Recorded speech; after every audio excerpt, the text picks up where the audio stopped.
Yo, what's up, YouTube? It is time. My first ever build in Guild Wars 2. I'm having a ton of fun with this in PvP. I literally just unlocked everything yesterday on stream as far as like weapons and the spear and hero points. So here we are. This is my first build, so be a little bit easy. I'm open to feedback if you have any suggestions on how to improve the build as well. Leave it in the comments below. And of course, if you enjoy the build or maybe not, just hit the subscription button. It helps the channel. Okay, let's get to it. So basically, it is a spear greatsword power reaper. And the synergies between spear and greatsword are pretty powerful. It just has a lot of burst, really good CC. A lot of my back bar, or I guess not back bar, like the 6 through 10 skills, have especially for the Reaper, have a ton of additional CC and healing. I like to also keep the Sigil of Locust on the bar for the added or the increased movement speed, because we're a melee build. We're trying to close the gap as much as we can, get in their face, burst them down. And then you can shroud to get out defensively, or if you need a little bit of extra burst, you got the Reaper skills, which are 2 and 4 are insane as far as damage output goes.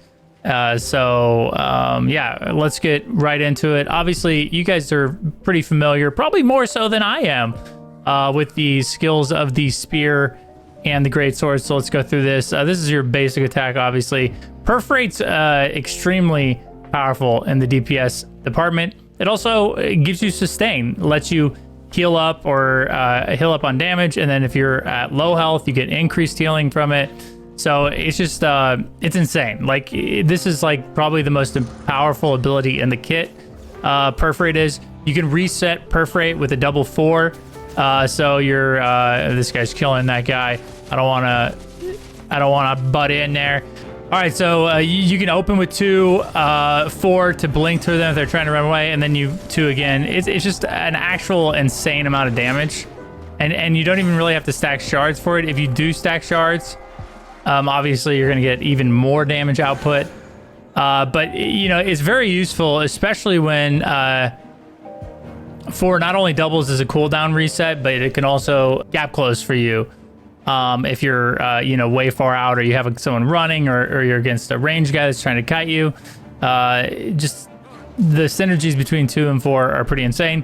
3 is mobilization. It will stop them from running as well. Like, again, like I think a lot of the meta is ranged right now, or a decent amount of it. So it is good to have your CC. We have a lot more than just this, but on the spear bar, it's really, really good.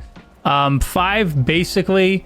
It applies weakness and might to you, so this is a damage buff. It also is really good at stacking shards, which increases your damage even more. So just make sure that you're weaving that. Usually what I like to do is, if you open with 2, you can close the gap with 4, and then I pop 5 and then 3 so they can't get away, and then you hit 2 again. And as you can see, they're almost dead, and then you just swap to your execute on your greatsword, which is 2 if you want to, and finish them off. Speaking of the greatsword, you also have 5, which is like a rake, another CC ability that helps, close the gap just in the opposite way. It actually hooks teammates to you. Okay, chill a little, bro. This guy's trying to kill me in my own tutorial. Relax, man. Just die in peace over there. Okay, so for insanely good DPS, we don't really we don't have conditions. We don't stack conditional damage, but it is really good for, again, applying cripple, which is reduced movement speed, and then you give them blindness, which decreases their damage output. It's a really powerful ability. You almost always want to lay this down, especially on point or in fights where you're 1vxing, because it just gives you the advantage if people want to stand toe to toe to you. With other melee fights, it's really good as well. So make sure that you're dropping Nightfall there. Death Spiral, very good. Applies vulnerability. Also does a lot of damage as well. You know, obviously the execute is the main thing on the back bar, or the Greatsword, which is technically the back bar in this build, because you can hit this thing over and over and over again until you get the damage done. It does a lot of damage, especially if you're getting the recharge on it when they're low health, which is only 50%. So you know, your spear, the damage output on your spear is going to be pretty potent. You're going to deal a lot of damage really quickly, and before you know it, you're probably going to have your opponent or target under 50%. So make sure you swap over here and execute. Now let's go to the back bar here. All right, so for the heal, we do consume conditions. It's probably the most potent Necromancer heal we have. Not only do you get the burst heal, but you get heal per condition. Now it does give you vulnerability for 4 seconds. You just have to be aware of that. But I think the overall like benefits outweigh the cost of the skill. If you're not comfortable with the debuff or whatever, you can always use Well of Blood, which is also really good, especially since we're melee. We usually try to stand in one place anyways. You can use Well of Blood in especially melee fights, and it's just as good, if not better than the cleanse. So you can probably switch back and forth to that, whatever, you know, if you're experiencing more melee fights, obviously Well is a little bit more powerful, or obviously if not, if you have a lot of range fights, you can use the condition cleanse one, which is just overall I think powerful, and that's the one I usually go with. But Well is also very good too, especially again if you're in a lot of like toe-to-toe melee fights. Spectral armor, another good defensive skill, also provides a lot of healing as well as protection. This is your stun break as well, so if you get stunned in CC or CC, you can stun break with spectral armor. It's just overall good. It is tempting to pop spectral armor when you're going into fights, because obviously the added protection and life force gain when you're taking damage is really strong. But I would try to use this more defensively, like when you get stunned. But again, if you're going into a 1v1, I mean, popping spectral early is going to give you a pretty good edge there. Just make sure you know who you're going to 1v1. Do they have stuns? If they have stuns, maybe good to save this in the back pocket. Like I said, Signet of Locust is my 8 spell. I like the movement speed. I like the being able to move faster on the battlefield. You also get the heal when you cleanse boons from your allies, which is very powerful as well. Stripping boons and healing yourself is good. And then overall, like again, it's just already a plus, because I like to have the movement speed with melee builds. I like to be able to get around a lot faster and stay on people that are trying to kite me. Speaking of being kited, Well of Darkness, target area pulses binding foes with each pulse, or blinding foes, sorry. It does kind of bind. It reduces their movement speed by 66% for 2 seconds, as well as blinds them, which reduces their damage output. It's kind of like, it does damage, which you don't really care that much about.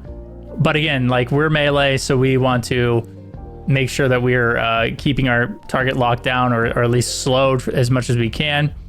And then the blindness is just an added defensive benefit of Well of Darkness. So the final ability, and this is like the all-star of the kit for Reaper, is Chilled to the Bone. For those of you who don't know, it freezes all enemies around you, so it's basically a Frost Nova, inflicting conditions on them. We don't really care about that. We're not scaling conditional damage yet. But we gain boons for each foe you freeze, deal additional damage and increase stun duration, and gain additional boons when striking foes in melee range. Obviously, we're double melee. This has so many benefits, including the stability that you can use to prevent being CC'd in these fights. It lasts 6 seconds, which is pretty insane. You get quickness, so you're getting your cooldown. You get your cooldowns back, or skills faster, as you use melee damage inside of the Chill to the Bone window. It does a little bit of damage. It increases your damage. You get the life siphon. It's just like an insane skill, and it only has a 48-second cooldown, which is pretty crazy for an ult. Like, this is definitely, I would say, one of the main reasons you play Reaper, which is, of course, chilled to the bone here. Obviously, we have Reaper Shroud here. Reaper Shroud is just, again, insanely good. You get the damage mitigation. You have the insane damage output. You have your CC, which is 3, which is your fear. And then you get your overhand strike here, the Executioner Scythe that stuns them and chills them. Now, again, you can use this synergy here with, which is an insane combo, which is chilled to the bone and then popping Reaper for your overhead. You're increasing stun duration. Not only that, but you're just like CCing them like perpetually with the freeze, and then you can always capitalize that in Reaper form when you use your 2 and 4 as well. And then if they have a little bit left, fear them, swap back to Greatsword, execute them. You know, easy peasy, boys. This build is a ton of fun. I just came back to the game. Like, what is it? Like 2 weeks ago. I've been playing this build quite a bit in PvP, having a ton of success, a ton of fun, and ranked with it. And I wanted to share it with you guys. Maybe this build exists already. I don't know. You know what I mean? I'm new to the community. I'm new to the game, or I'm returning new to the game after like 4 years. So I appreciate you guys. Hopefully you enjoy the build. If you want to see more build content like this, or maybe you want to see this build in action in a video, let me know in the comments below. Thanks for watching, guys. I really appreciate it. And we'll see you in the next one.